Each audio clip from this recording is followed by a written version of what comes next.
모양이 어때? 괴물이죠, 괴물. 다 귀다. 눈도 다 귀고, 코도 귀고. 이거는 정말 이런 괴물이었겠죠. 그렇죠? 그래서 우리는 하나님께서 교회 안에 여러 지체들을 주신 그런 의도와 목적이 있다는 것을 기억하고 다양함을 인정해요. 다양함. 그런데 그 다양함이 서로의 잘남을 드러내는 나는 눈이다. 눈이 최고다. 눈보다는 귀가 최고다. 그래서는 안 되죠. 조화를 이루는 것이 얼마나 중요합니까? 그렇죠? 그래서 조화롭게 교회를 이루는 것이 얼마나 필요한지를 그리스도께서 우리에게 설명하시기 위해서 교회를 설명할 때 몸으로 설명하셨다. 얼마나 중요한지. 근데 몸이 무엇의 지배를 받아야 되죠? 머리의 지배를 받아야 된다는 것은 너무나 당연한 사실입니다. 자, 이런 차원에서 제가 3번의 한 몸 안에서의 질서에 대한 부분에 대해서 말씀을 드리려고 합니다. 안 보셔도 될 것 같아요. 교재를 안 보셔도. 앞서 우리가 삼위 하나님의 존재 방식을 살펴봤잖아요. 자, 그러면 여러분들이 잘 아시는 바대로 성부와 성자와 성령은 능력과 권세와 권위에 있어서 똑같다라고 우리는 알고 있죠. 그런데 성부, 성자, 성령께서 우리의 구원을 위해서 역사하는 방식을 보세요. 성자는 철저하게 성부에게 순복합니다. 그렇죠. 철저하게 성부에게 기대어 있어요. 아니, 모든 것을 다 아시는 분이 왜 밤이 맞도록 기도하시면서 제 아들을 뽑으셨을까요? 그렇죠. 근데 그분이 성부에게 완전히 기대어 있잖아요. 그렇죠. 그래서 한 몸으로 계시고 그 다음에 능력과 권세와 영광이 다 동등하시지만 일하는 방식을 보면 성부는 성자에게 명령하고 성자는 성부의 명령에 전적으로 순복합니다. 이런 원리가 어디에 잘 나타나요? 남편과 아내와의 관계 가운데 잘 나타나지요. 그래서 가정의 머리는 그리스도께서 교회의 머리 된 것 같이 가정의 머리는 바로 남편이라고 말하죠. 그래서 인격적으로 보면 하나님의 형상으로 지음받았다는 점에서 남편과 아내는 똑같습니다. 동일합니다. 전혀 다르지 않아요. 절대로 아내가 인격적 가치가 덜하거나 남편이 더하지 않습니다. 그러나 가정 안에서 어떤 원리가 이루어져야 돼요? 아내는 남편에게 순복해야 되죠. 이것이 바로 질서입니다. 그래서 다양성과 조화를 이루면서 교회 안에 질서가 있어야 된다는 말이죠. 질서를 거스르면 그것은 교회로서 역할과 사명을 제대로 감당할 수 없다. 이런 차원에서 교회 안에서 치리회가 중요한 것이고 치리회에서 내린 결정에 대해서 성도들이 순복하는 것이 매우 중요한 것입니다. 이런 질서의 원리가 끼어져 버리면 교회다운 모습으로 사실은 설 수가 없다는 것을 기억해야 할 것입니다.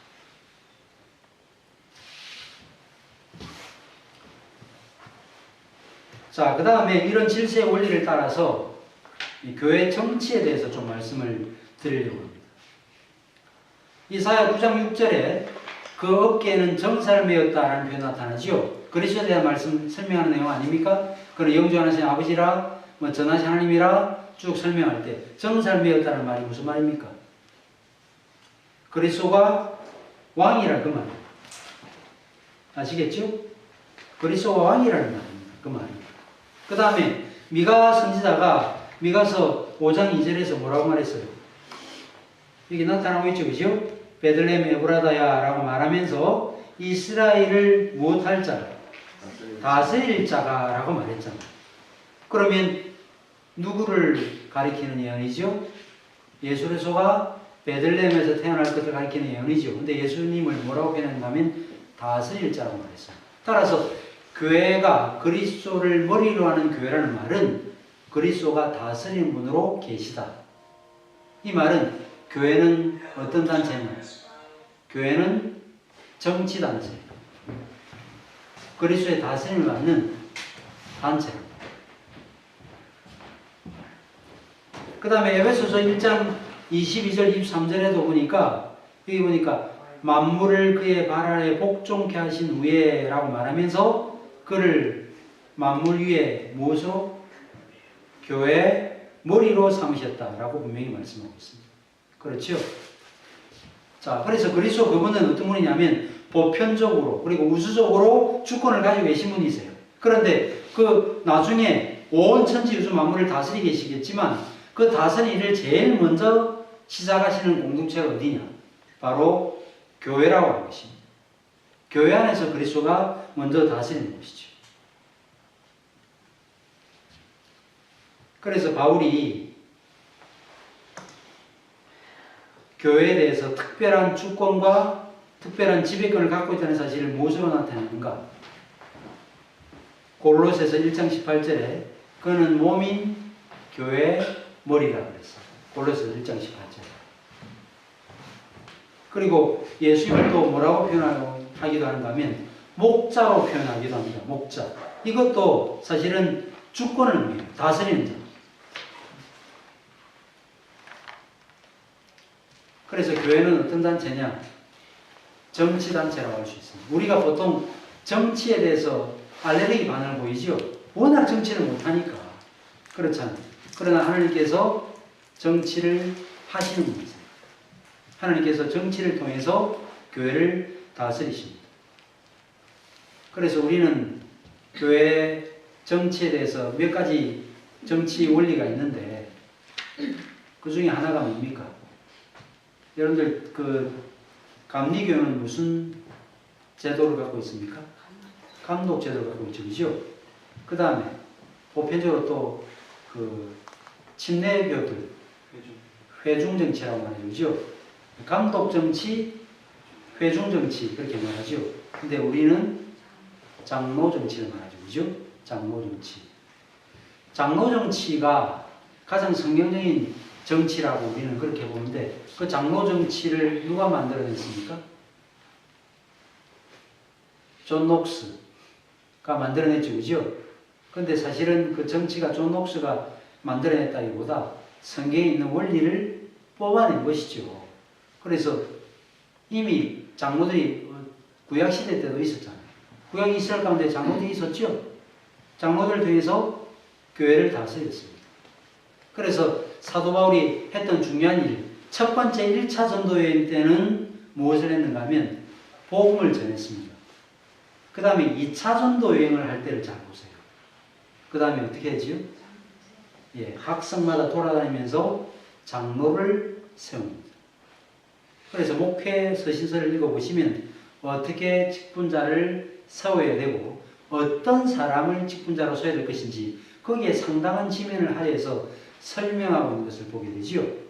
그런 면에서 교회 안에 이 정치라고 하는 것이 얼마나 중요한지를 우리는 보게 되는 것입니다.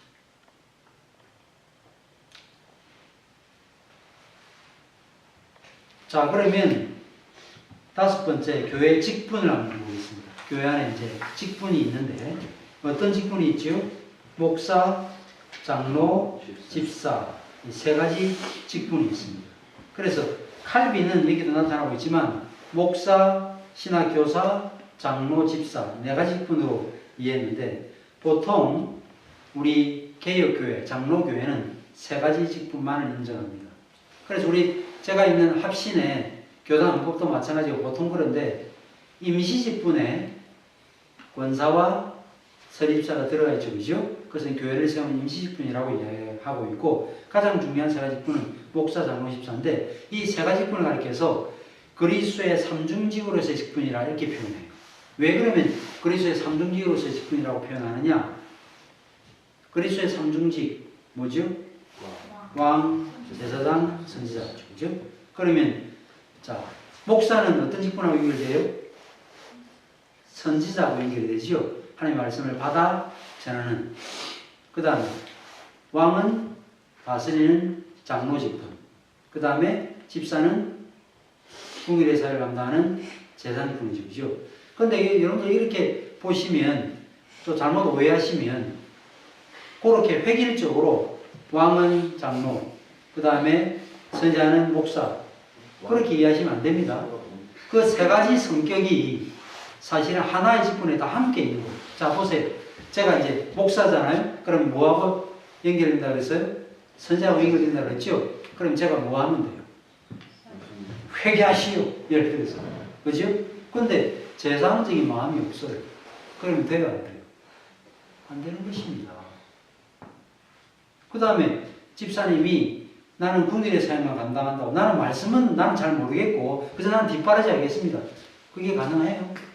그럴 수 없습니다. 그래서 삼중기업의 직분이라는 말은 그렇게 획일적으로 나눠져 있다는 것이 아니라 그 세 가지 직분의 성격이 사실 하나의 직분에 녹아 들어있는데 대표적으로 본다고 하면 그렇다는 이야기지 그 하나의 직분과 하나의 직분이 다 획일적으로 연결해서 이해하는 것은 그래서 잘못된 이해 방식입니다.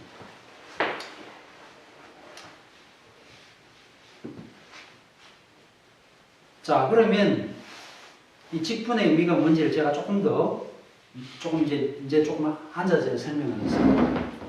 그럼 직분자는 뭘 하는 사람이냐? 직분자는 첫째로 그리스도의 통치를 대행하는 사람입니다. 아시겠죠? 그리스도의 다스림을 대행해서 교회 안에 실천하는 존재가 바로 직분자예요. 그러니까 그리스도 그분과 연결되어 있지 않은 직분자가 제대로 교회를 다스릴 수 있겠습니까? 절대로 그럴 수 없는 것입니다.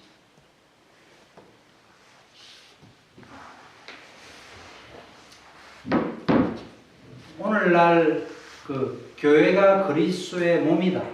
또 그리스도가 교회의 머리다라는 신앙고백을 하지 않는 그리스도인이 있습니까? 아무도 없어요. 다 합니다. 근데 왜 교회가 뒤죽박죽이 되지요? 물론 성도들이 잘못하는 경우도 있지만 사실은 저는 생각할 때 99%는 조금 너무 좀 심한지는 모르겠지만 거의 직분자들의 잘못이 있다고 저는 봐요. 그러면 직분자들이 뭘 잘못했습니까? 그리스도의 통치와 지배를 받지 않는 잘못을 범한 거예요. 우리가 예수 그리스도를 믿는다는 말은 그리스도를 구주로 주임으로 믿는다는 말 아닙니까? 그러면 내가 어떤 의도와 생각을 가지고 내가 내 뜻을 펼치려고 하면 교회가 뭐가 되는 거예요? 사람들의 공동체가 되잖아요. 내가 어찌하든지 주의 뜻을 받들어 주의 뜻을 실천하겠다라는 마음을 가진다면 그 교회는 그리스도가 다스리는 교회가 되는 것이죠. 그렇죠. 그래서 직분자는 그리스도의 통치를 대행한다. 그러기 위해서는 직분자 자신이 개인이 그리스도의 통치와 다스림을 받아야 된다. 이것이 되지 않으면 명실상부한 그리스도를 머리로 하는 교회가 될 수 없다는 걸 기억할 필요가 있습니다. 그 다음에 두 번째로 기억해야 될 것이 뭐냐? 직분은 모든 직분은 말씀과 관계되어 있다는 것입니다. 여러분들 그 7 집사를 뽑는 내용이 사도행전 6장에 나타나죠. 근데 7 집사를 왜 뽑았죠? 헬라파 과부들과 히브리파 과부들이 있었는데 헬라파 과부들이 구제에 빠졌잖아요. 그래서 도대체 이래서는 안 되겠다라고 해서 집사님을 뽑았습니다. 물론 거기에서는 집사라고 되어 있지 않고 일꾼이라고 되어 있는데 뽑았어요. 근데 사실 집사 직분을 뽑은 궁극적 의도는 뭐지요? 말씀 전하는 일에 전무하는 일을 사도들이 감당하기 위해서 뽑았습니다. 그러니까 어떤 직분도 말씀과 관계되어 있지 않은 직분은 하나도 없습니다. 그래서 초대교회 집사님들은 말씀과 관계되어 있는 역할을 제대로 감당했는데 3일 감당했는데 여러분이 누구를 떠올릴 수 있습니까? 스데반, 빌리 다 그들의 말씀과 밀접하게 연결되어 있었죠. 그래서 스데반의 설교가 나타나잖아요. 사도행전 7장에. 그렇죠. 구약의 내용을 꿰뚫으면서 설교하잖아요. 빌립이 얼마나 말씀을 잘 전했습니까? 그래서 직분은 말씀과 관계되어 있다. 그 다음에 세 번째는 들어보셨겠지만 세 가지 직분은 수직 상승하지 않고 상호 병립합니다. 좀 어려운 말이죠? 수직 상승하지 않고 상호 병립한다. 우리 한국교회는 보통 서리입사에서 안수입사, 그렇죠? 그 다음에 안수입사에서 장로, 어떻게 수직 상승하는 거로 생각하지요.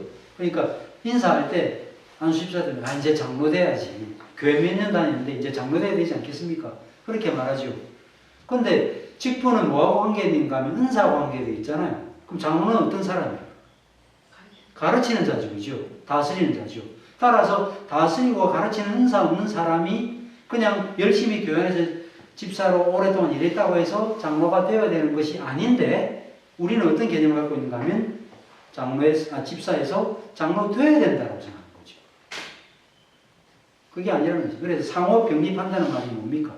높낮이로 봤을 때 누가 누구 위에 있지 않다는 것입니다. 근데 왜 목회자의 말씀을 들어야 되죠? 그 목회자의 말씀은 목회자는 개인의 말이 아닌 그리스도의 말씀이고, 교회는 그리스도의 통치와 지배를 받아야 되기 때문에 목회자의 위치가 귀중한 것입니다. 그렇죠.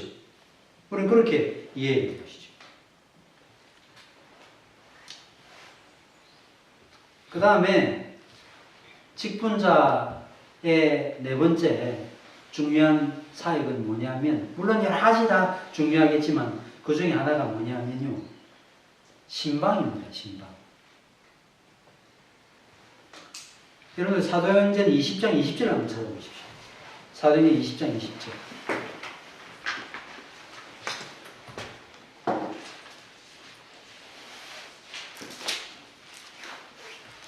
사도행전 20장 20절 같이 한번 읽어보겠습니다. 시작. 유익한 것은 무엇이든지 공중 앞에서나 각 집에서나 거리낌 없이 여러분에게 전하여 가르치고. 유익한 것은 무엇이든지 공중 앞에서나 어디에서? 각 집에서나 그랬습니다. 장로 정치가 제대로 이루어지기 위해서 이 신방이 제대로 이루어져야 돼요.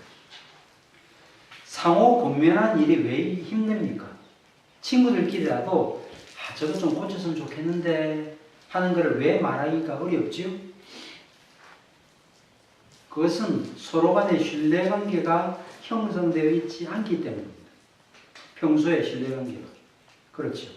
그래서 앞서도 제가 말씀드렸지만 권징은 상호 권면에서도 먼저 시작돼야 된다고 말씀드렸죠. 그런 것처럼 서로 그런 일이 일어나야 되는데, 그런 일이 일어나기 위해서는 서로 간의 인격의 사용과 교통이 매우 중요하죠. 그죠? 근데 그런 일이 가정 안에서 먼저 일어나요. 그래서 목사도 신방하지, 그죠? 근데 본래 교회를 돌아오는 일을, 교회 전체를 돌아오는 일을 목사가 하지만 누구도 하게 되어 있습니까? 장로가 해야 되죠. 그죠? 그래서 장로님이 다니면서 뭘 점검해야 돼요? 경건생활을 제대로 하고 있는지, 그 다음에 신앙 고백의 내용을 제대로 숙지하고 있는지, 가정의 어려움이 있는지 이렇게 돌아봐야 되는 것이죠. 그렇죠? 그 다음에 집사는 왜 또 신방이 되는가 하면, 집사님이 하는 일이 뭐예요? 구제하는 일이잖아요. 그러면 어떻게 됩니까? 가정은 신방이 되겠죠. 그죠? 그래서 저희 교회에서 어떻게 하는가 하면, 집사회를 통해서 가정을 신방하게 돼요. 우리가 신방을 이렇게 쭉 하다가 어느 가정이 좀 어렵다라는 이야기를 들리잖아요. 그럼 집사님들을 보냅니다. 그 가정에.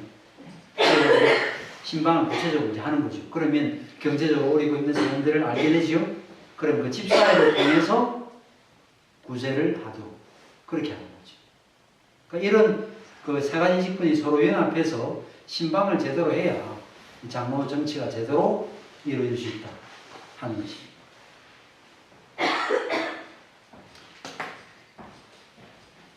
자, 여기에서 제가 또 하나 조금, 여기에는 제가 실어놓지는 못했는데, 직분자를 뽑아야 되잖아요. 교회 안에서. 저는 개인적으로,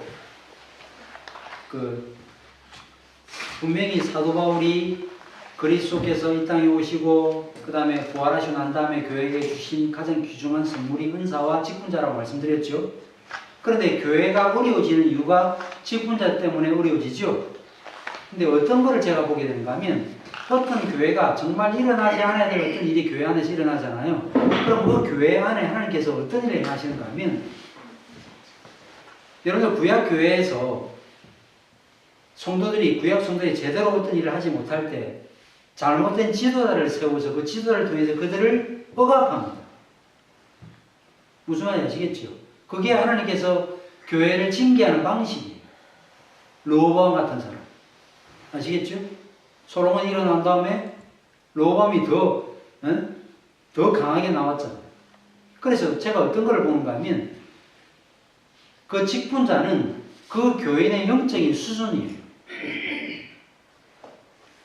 때로 직분자를 뽑아놓고 막 직분자의 자질에 대해서 막 비난하잖아요. 그렇죠. 근데 그 직분자가 어디 하늘에서 떨어졌습니까? 그 교회 일원이잖아요. 그렇죠. 근데 우리가 바라볼 때, 저 사람은 안 돼야 될 건데, 저분은 정말 돼야 될 건데, 어떤 경우에는 돼야 될 사람이 안 되고, 안 돼야 될 사람이 되죠. 그러면 왜 그런 일이 나타났죠? 성도들이 그 정도의 안목밖에 없었다는 거예요. 그래서 잘못된 목회자를 청빙해서 그 잘못된 목회자 때문에 오랜 기간 동안 그 교회가 어려움을 겪게 되는 것이죠. 왜 그런 결과가 초래됩니까?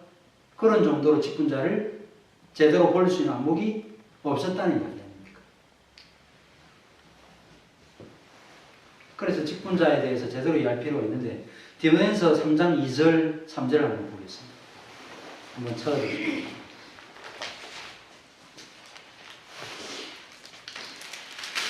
디모데전서 3장 2절.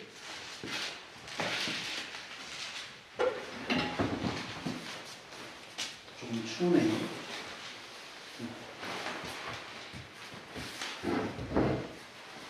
자, 여기 보니까 그러므로 감독은 책망할 것이 없으며 하나의 남편이 되며 절제하며 신중하며 단정하며 나그네를 대접하며 가르치기를 잘하며 술을 즐기지 아니하며 구타하지 아니하며 오직 관용하며 다투지 아니하며 돈을 사랑하지 아니하며 등등 쭉 되어 있습니다.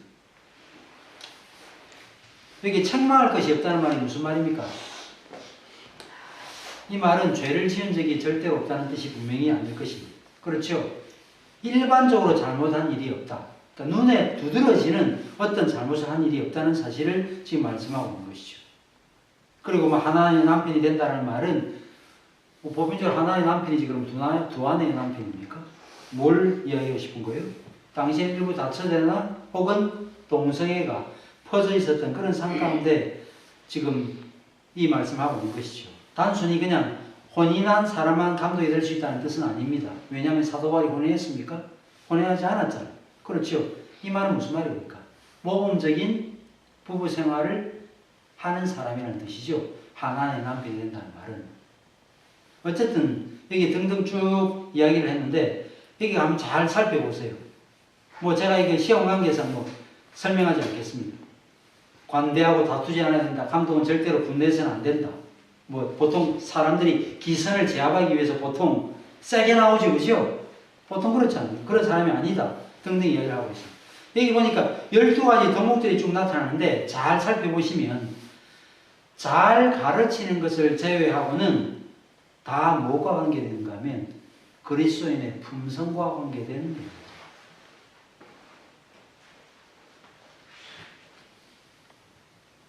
그러니까 뭘 보여주고 싶은 거죠? 그리스도를 닮는 성품을 가지고 있는 지도자가 가장 좋은 지도자예요. 오늘날 왜 교회가 어려워집니까? 그래서 그리스도의 품성을 닮아가는 사람이 적고 그런 사람이 직분자로서의 역할을 제대로 감당하지 못하기 때문에 이런저런 어려운 일들이 생겨나는 것입니다.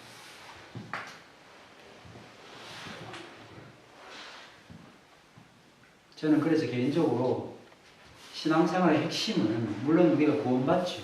그러면서 하나님의 아들의 형상을 본받아가는 과정 안에 있다고 생각하고 하나님의 아들의 형상을 본받아가는 그런 일이 일어나지 않는 신앙생활은 저는 그건 분명히 잘못했다고 생각합니다.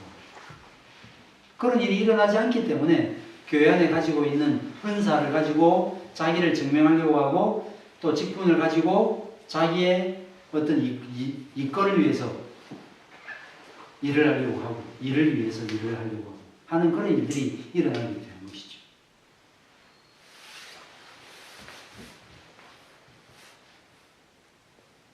자, 그 다음에 교회 안에서의 성도의 교제를 한번 보도록 하겠습니다. 우리 사도 신경에서 하는 중요한 신앙고백 중에 하나가 바로 이거 아닙니까? 성도의 교통을 우리가 믿는다 하는 것입니다. 자, 첫째로 그리스도 안에서의 교제가 되기 위해서는 그리스도의 이름으로 모이는 교제가 되어야 돼요. 그리스도 이름으로 모이는 교제. 근데 이것이 그리스도 이름으로 모인다는 이 말이 그냥 명목상의 표현이 되어서는 안 되는 것입니다. 그래서 여기서 뭐라 그랬습니까? 실질적으로 지배하는 힘이 되어야 돼요.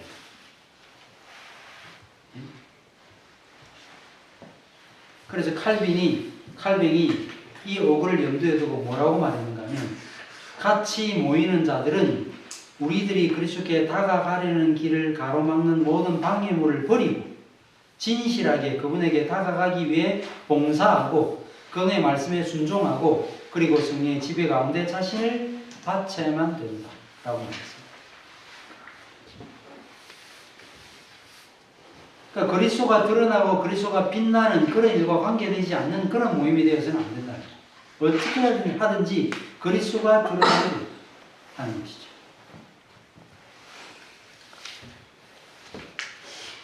그 다음에 성도의 교통, 두 번째. 성도의 교통. 이 말이 무슨 말인가 도대체? 이 말은 성도가 거룩한 무리라는 말 아닙니까? 그렇죠?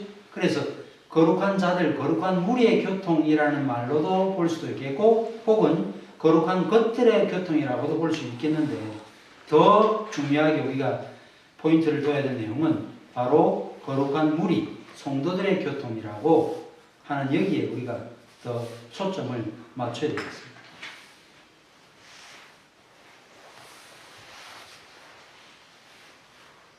자, 그러면 성도의 교통이 일어나기 위해서는 어떤 일이 나타나야 되죠? 그리스도와 접촉하여 그리스도로부터 이미 받아 누리고 있는 그런 것들을 내가 가지고 모여야 돼요. 그러니까 성도의 교통이 일어나기 위해서는 성도가 첫째로 성도가 아닌 사람이 모이면 성도의 교통이 될 수 없죠. 그 다음에 그리스도와의 인격적 관계 안에서 얻어진 어떤 무엇을 가지고 오지 아니하면 그것 역시 성도의 교통이 될 수 없는 것입니다. 오늘도 간식들 이렇게 준비해 오셨는데 우리가 더 풍성한 간식을 마련할 수 있는 방법이 뭘까요? 그것은 한 분이 몇 개를 준비하기보다 여기 계신 분들이 하나씩만 다 준비하면 훨씬 더 풍성하겠죠. 그렇죠. 그런 것처럼 성도의 교통을